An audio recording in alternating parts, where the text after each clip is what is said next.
the epicenter of the outbreak. Meanwhile, in China itself, officials say the number of dead has risen to at least 304. 收到各省区市和新疆生产建设兵。 Worldwide, more than 14,000 cases of coronavirus have been confirmed in nearly 24 countries. This morning, New Zealand is the latest country to issue major travel restrictions. They join the United States and Australia in barring entry to foreign nationals who have visited China. That ban in the U.S. takes effect at 5 p.m. today. Here in Canada, no travel ban has been issued, but Air Canada has canceled flights to mainland China. 4 cases of coronavirus have been confirmed in this country, 3 in Ontario and 1 in BC. For more on this story, we've reached Grace Lee in Hong Kong, who gives us an update on this fast-moving story.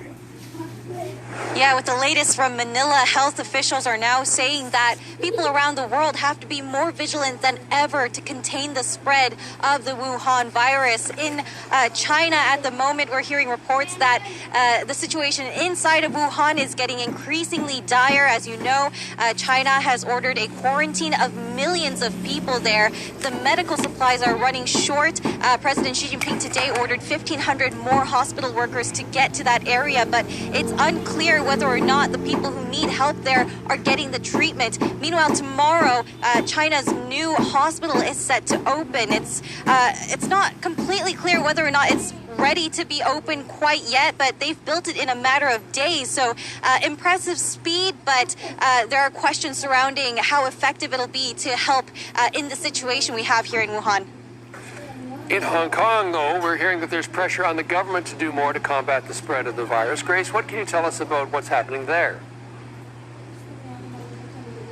Yeah, hospital workers in the thousands are threatening to go on strike in Hong Kong right now because of the fact that Hong Kong still hasn't completely closed its border with China. This comes as several countries around the world, the U.S. and Japan, South Korea all included, are shuttering their borders to China, restricting travel, not allowing any Chinese travelers to come to their respective countries.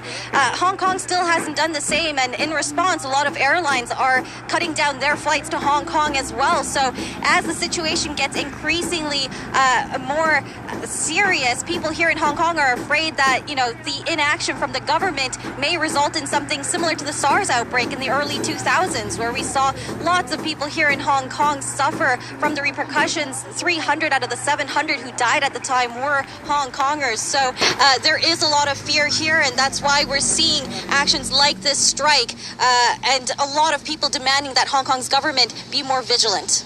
Reporter Grace Lee reporting from Hong Kong.